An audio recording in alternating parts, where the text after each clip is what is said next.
तो क्लास 12 की फिजिक्स विषय के अंतर्गत मैं आप सभी लोगों को गॉस की प्रमेय के अनुप्रयोग पढ़ा रहा हूँ, जिसमें मैंने आप लोगों को अभी तक 5 अनुप्रयोग पढ़ा दिए हैं। 5वें अनुप्रयोग में आप सभी लोगों से कहा गया था कि किसी चालकीय गोले के कारण उत्पन्न वैद्युत क्षेत्र की तीव्रता का व्यंजक ज्ञात कीजिए। तो मैंने आपको 2 बातें बताई थी। हमने कहा था कि जब गोला चालक होगा तो उसको जब आवेश दिया जाएगा तो वो आवेश होगा उस गोले के पृष्ठ पर समान रूप से वितरित हो जाता है, अर्थात गोले के आयतन में जो आवेश होता है वो शून्य होता है। इसी वजह से गोले के अंदर जो वैद्युत क्षेत्र तीव्रता का मान होता है वो शून्य होता है। किसमें?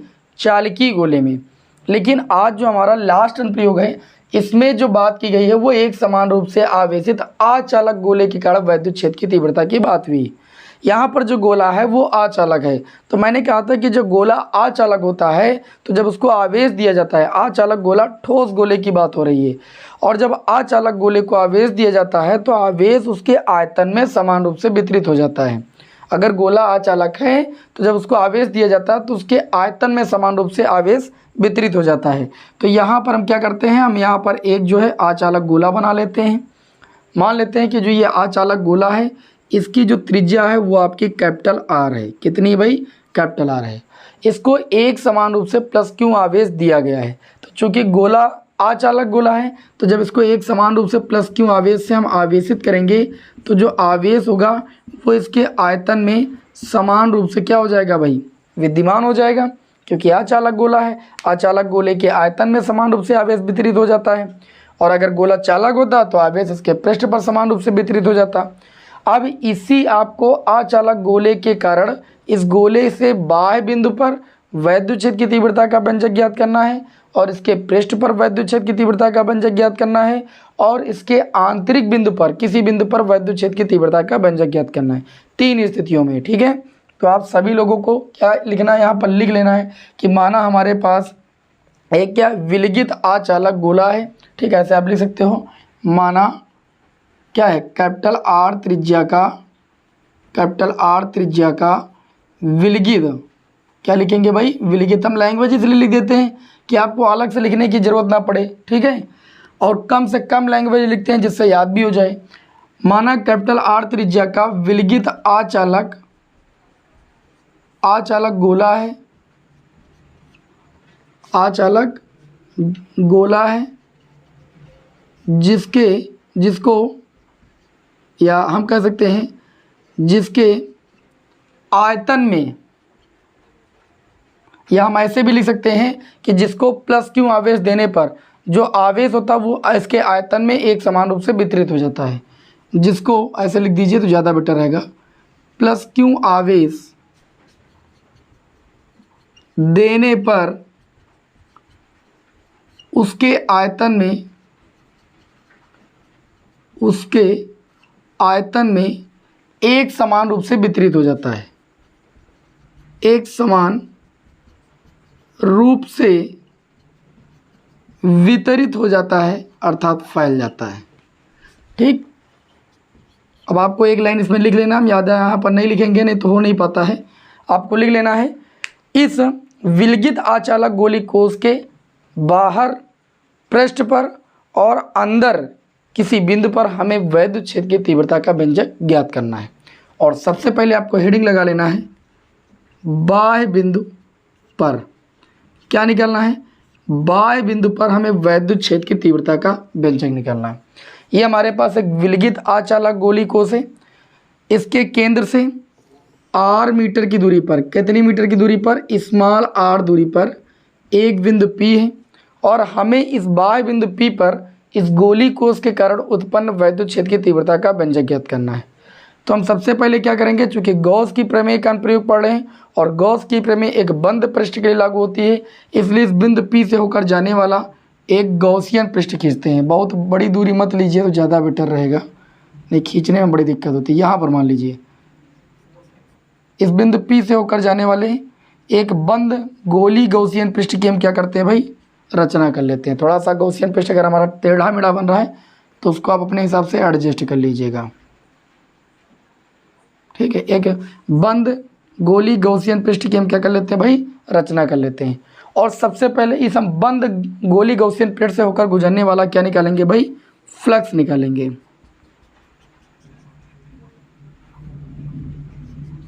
क्या निकालेंगे? इस बंद गॉसियन प्लेट से होकर गुजरने वाला वैद्युत फ्लक्स निकालेंगे। तो यहाँ पर लिखेंगे बिंदु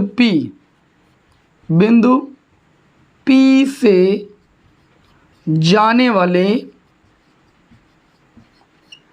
गोली गॉसियन पृष्ठ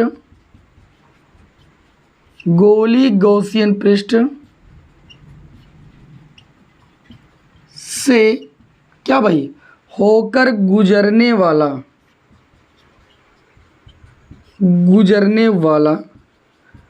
कुल वैद्युत फ्लक्स क्या निकालेंगे? कुल वैद्युत फ्लक्स। जब किसी हम गॉसियन प्लेट से होकर गुजरने वाला कुल वैद्युत फ्लक्स निकालते हैं तो गॉस की प्रमेय लगाते हैं, क्योंकि गॉस की प्रमेय एक बंद पृष्ठ के लिए लागू होती है। गॉस की प्रमेय से क्या होता है? कुल गुजरने वाला जो वैद्युत फ्लक्स फाई होता है कुल आवेश का 1/ε0 गुना होता है। इस गोले को प्लस क्यू आवेश से एक समान रूप से आवेशित किया गया था। गोला अचालक था, इसलिए आवेश इसके पृष्ठ मतलब आयतन में समान रूप से वितरित हो गया। चूँकि फाई ई बराबर कितना होता है? ई इंटू ए होता है। तो अगर यहाँ पर देखा जाए तो इस बिंदु P पर वैद्युत क्षेत्र की जो तीव्रता होगी, चूँकि यहाँ पर प्लस आवेश है, वैद्युत क्षेत्र की तीव्रता ऐसे बाहर की होगी। अच्छा, इस पृष्ठ पर जो वैद्युत क्षेत्रफल वेक्टर की दिशा होगी वो भी बाहर की होगी। अब इसके पहले उसमें मैंने बताया आपको स्पर्श रेखा खींचेंगे तो जैसे इस गॉसियन पृष्ठ पर हमें क्षेत्रफल वेक्टर की चाहिए तो क्षेत्रफल वेक्टर की दिशा पृष्ठ से अभिलंबवत बाहर की होगी। तो क्षेत्रफल वेक्टर और वैद्युत क्षेत्र की तीव्रता के बीच जो एंगल बनेगा, चूँकि एक ही डायरेक्शन में है तो एंगल कितना बनेगा? 0 डिग्री। तो जब यहाँ पर E इंटू ए कॉस थीटा लगाएंगे तो थीटा की वैल्यू कितनी रखेंगे?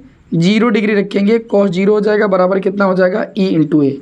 इसको समीकरण 2 मानेंगे, इसको समीकरण 1 मानेंगे। समीकरण 1 व 2 से यहाँ पर फाई ई बराबर क्यू अपन एप्सिलॉन नॉट है। यहाँ पर फाई ई की वैल्यू E इंटू ए आई है। यह फाई ई की वैल्यू समीकरण 1 में रख देंगे। E इंटू ए बराबर क्यू अपन में एप्सिलॉन नॉट, जहाँ ए क्या होता है? इस गोली गॉसियन पृष्ठ का क्षेत्रफल होता है। इस गोली गॉसियन पृष्ठ की त्रिज्या अगर r है तो गोले का क्षेत्रफल होता है 4πr²। ठीक, तो ये हो जाएगा E इंटू में a की वैल्यू रख देंगे 4πr² बराबर क्यू अपन एप्सिलॉन नॉट। तो यहाँ पर हमें चूंकि वैद्युत क्षेत्र की तीव्रता निकालना है, 4πr² को बटे में भेज देंगे तो हो जाएगा 1/4π। 4π के पास एप्सिलॉन नॉट ले आएंगे, r² को अलग लिख देंगे, क्यू अपन में r²। तो गोली अचालक या हम कह सकते हैं एक समान रूप से अचालक गोले के कारण उत्पन्न जो वैद्युत क्षेत्र की तीव्रता बाह्य बिंदु पर होती है वो E बराबर 1/4πε0 क्यू अपन r² होती है। ठीक है, देखिए यहाँ पर इसको आप आयतन पृष्ठ घनत्व के पदों में व्यक्त कर सकते हो, लेकिन यहाँ पर इतना ही आप याद रखिए तो ज़्यादा बेटर है अभी के लिए। अब दूसरी स्थिति क्या है? मैंने कहा आपको इस गोली जो आपका अचालक गोली कोष है, या सॉरी गोली कोष की बात नहीं करेंगे, गोली कोष आपका खोखला गोला हो जाएगा। ये आपके पास जो अचालक गोला है इसके पृष्ठ पर हमें क्या निकालना है? बिंदु P पर या इसके पृष्ठ के किसी बिंदु पर क्या निकालना है? वैद्युत क्षेत्र की तीव्रता। तो नंबर 2 आप पॉइंट बनाएंगे, क्या लिखेंगे? गोले के पृष्ठ पर, क्या गोले के पृष्ठ पर वैद्युत क्षेत्र की तीव्रता निकालना है। अच्छा, एक चीज़ बताओ, जब मैंने इसके केंद्र से r मीटर की दूरी पर बिंदु P पर निकाला है क्या वैद्युत क्षेत्र की तीव्रता, अब इसी बिंदु P को ला रहे हैं इसके पृष्ठ पर, तो ये जो r दूरी थी वो कितनी बन के रह जाएगी? r, क्योंकि ये जो गोले की त्रिज्या देखिए थी कैपिटल R थी, तो लिखेंगे स्मॉल r बराबर कैपिटल R रखने पर। चलिए रखते हैं इसी सूत्र में, तो यहाँ से ये आपका E बराबर आ जाएगा, दिखाई पड़ा है 1/4πε0 और ये कितना हो जाएगा? क्यू अपन में कैपिटल R²। ये आपका हो तो जाएगा, लेकिन चूँकि जो आवेश है वो इसके आयतन में समान रूप से वितरित है। अभी इसके पहले मैंने चालकी गोले के कारण जब निकाला था तो आवेश उसके पृष्ठ पर समान रूप से वितरित था, इसलिए उसके पृष्ठ घनत्व के पदों में मैंने उस व्यंजक को निकाला था। और यहाँ पर क्या है भाई? आयतन में आवेश वितरित है, इसलिए आयतन पृष्ठ घनत्व के पदों में हम क्या निकालेंगे? इस व्यंजक को निकालेंगे। आयतन पृष्ठ घनत्व रो बराबर क्या होता है? क्यू अपन में v, जहाँ v गोले का क्या होता है? आयतन। तो अगर त्रिज्या कैपिटल R है तो आयतन हो जाएगा 4/3πr³। तो इसको 4/3πr³ हम बनाएंगे, इसके लिए हमें कुछ गुणा भाग करना पड़ेगा। तो अब आप क्या करेंगे भाई? इधर थोड़ा सा रब करेंगे, आप स्क्रीनशॉट ले सकते हैं भाई, ठीक, जिससे आगे आपको हम सॉल्व करा सकें। चलिए भाई आगे देखिए क्या करना है। अब हम करेंगे क्या, इसी सूत्र में देखिए ई बराबर आया क्या है, ई बराबर आया है 1/, अच्छा 1/ε0 को जैसे अलग कर लें और Q/4πr², 4πr² को ऐसे लिख लें। इसको हमें बनाना है 4/3 πr³। क्यों 4/3 πr³ होता है आयतन गोले का, और चूंकि आवेश जो है इसके आयतन में ही वितरित है, तो अगर हमको 4/3 πr³ बनाना है तो 3 से भाग और r से गुणा। अब r/3 से हमने क्या किया है, नीचे गुणा किया है, तो r/3 से हमें ऊपर भी गुणा करना पड़ेगा। कर दिया भाई, तो ये e बराबर आपका हो जाएगा 1/ε0, ऊपर हो जाएगा q और r, और बटे में कितना हो जाएगा 3, और ये आपका बन जाएगा 4πr³ बटे में कितना भाई 3। अब ये किसके बराबर होता है, आयतन के, तो ये हो जाएगा 1/ε0 QR बटे में आ जाइए 3 इंटू में v।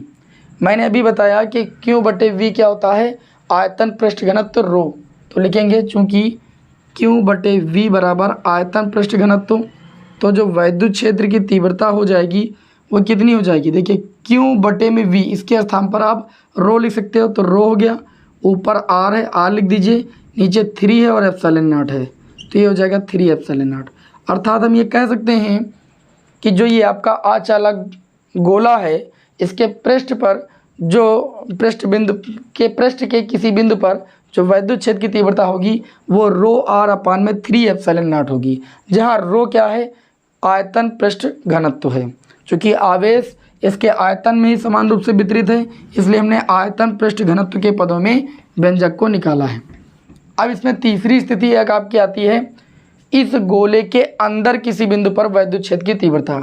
तो तीसरी हेडिंग लगाना है, गोले के आंतरिक बिंदु पर, कहाँ पर निकालना है, गोले के आंतरिक बिंदु पर।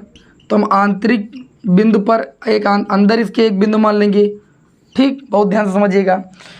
अब इसको थोड़ा सा रब करते हैं भाई, इसके अंदर हमने एक बिंदु मान लिया, मान लीजिए यहाँ पर एक बिंदु मान लीजिए P', और जैसे यहाँ पर P माना था तो उसके चारों ओर एक गॉसियन पृष्ठ की रचना की थी, तो अब इसके अंदर अगर एक बिंदु P' मान लिया तो P' से होकर गुजरने वाला क्या करेंगे भाई, एक गॉसियन पृष्ठ खींचेंगे इसके अंदर एक गॉसियन पृष्ठ खींचेंगे, और इस गॉसियन पृष्ठ से होकर गुजरने वाला क्या निकालेंगे, फ्लक्स निकालेंगे। अच्छा एक चीज़ बताओ, अगर इसके आयतन में संपूर्ण आवेश हमने क्यों दिया है, तो जो कि ये वाला जो गॉसियन पृष्ठ है ये थोड़ा सा छोटा है, तो इस पर आवेश जो होगा इस आवेश की तुलना में कुछ कम होगा। तो मान लेते हैं कि आवेश कितना हो गया Q', इसके आयतन में आवेश कितना हो गया Q', और इसकी जो त्रिज्या हो गई वो कितनी मान ली मैंने, R' मान ली, कितनी मान ली, R'। तो लिखेंगे बिंदु P' से जाने वाले, देखिए हमने P' से जाने वाला एक क्या खींचा है, गोली गॉसियन पृष्ठ खींचा है, तो बिंदु P' से जाने वाले गॉसियन पृष्ठ से होकर गुजरने वाला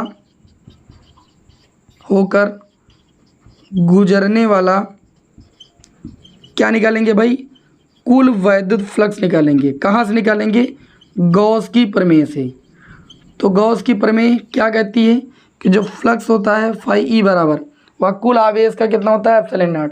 अब इस जो ये गोला मैंने गॉसियन पृष्ठ खींचा है, इसके अंदर आवेश कितना है, Q'।